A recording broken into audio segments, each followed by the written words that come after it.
If we don't have free speech, then we just don't have a free country. It's as simple as that.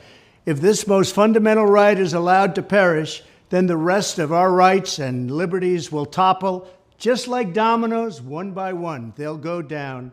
That's why today I'm announcing my plan to shatter the left-wing censorship regime and to reclaim the right to free speech for all Americans.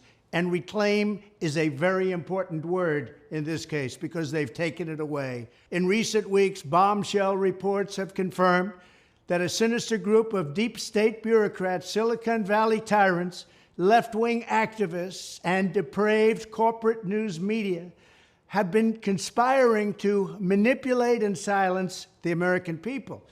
They have collaborated to suppress vital information on everything from elections to public health.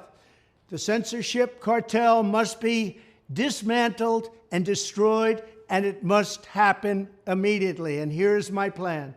First, within hours of my inauguration, I will sign an executive order banning any federal department or agency from colluding with any organization, business, or person to censor, limit, categorize, or impede the lawful speech of American citizens. I will then ban federal money from being used to label domestic speech as mis- or disinformation. And I will begin the process of identifying and firing every federal bureaucrat who has engaged in domestic censorship, directly or indirectly, whether they are the Department of Homeland Security, the Department of Health, Human Services, the FBI, the DOJ, no matter who they are. Second, I will order the Department of Justice to investigate all parties involved in the new online censorship regime, which is absolutely destructive and terrible, and to aggressively prosecute any and all crimes identified. These include possible violations of federal civil rights law, campaign finance laws, federal election law, securities law, and antitrust laws, the Hatch Act, and a host of other potential criminal, civil, regulatory, and constitutional offenses.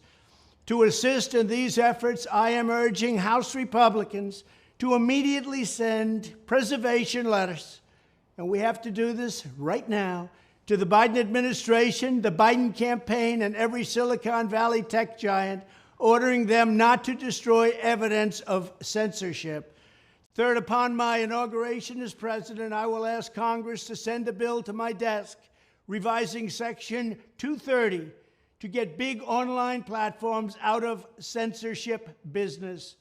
From now on, digital platforms should only qualify for immunity protection under Section 230 if they meet high standards of neutrality, transparency, fairness, and non-discrimination.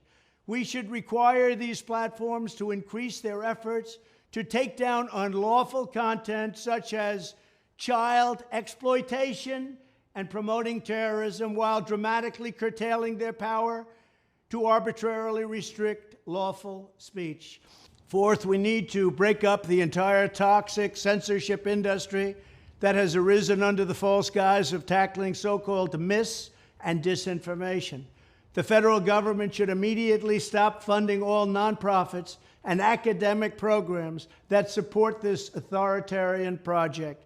If any U.S. university is discovered to have engaged in censorship activities or election interferences in the past, such as flagging social media content for removal of blacklisting, those universities should lose federal research dollars and federal student loan support for a period of 5 years and maybe more.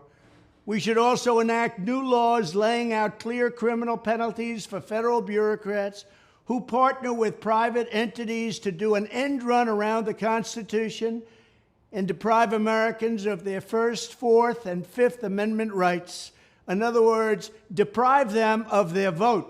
And once you lose those elections, and once you lose your borders like we have, you no longer have a country.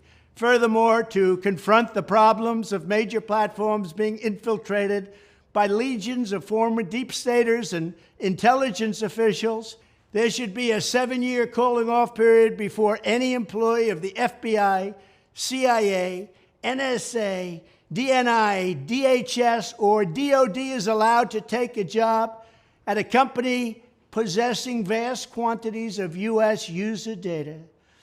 Fifth, the time has finally come for Congress to pass a digital Bill of Rights.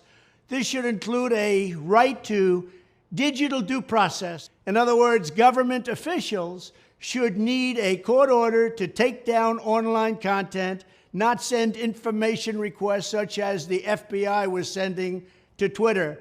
Furthermore, when users of big online platforms have their content or accounts removed, throttled, shadow banned, or otherwise restricted, no matter what name they use, they should have the right to be informed that it's happening, the right to a specific explanation of the reason why, and the right to a timely appeal. In addition, all users over the age of 18 should have the right to opt out of content moderation and curation entirely and receive an unmanipulated stream of information if they so choose. The fight for free speech is a matter of victory or death for America and for the survival of Western civilization itself. When I am president, this whole rotten system of censorship and information control will be ripped out of the system at large. There won't be anything left. By restoring free speech, we'll begin to reclaim our democracy and save our nation. Thank you, and God bless America.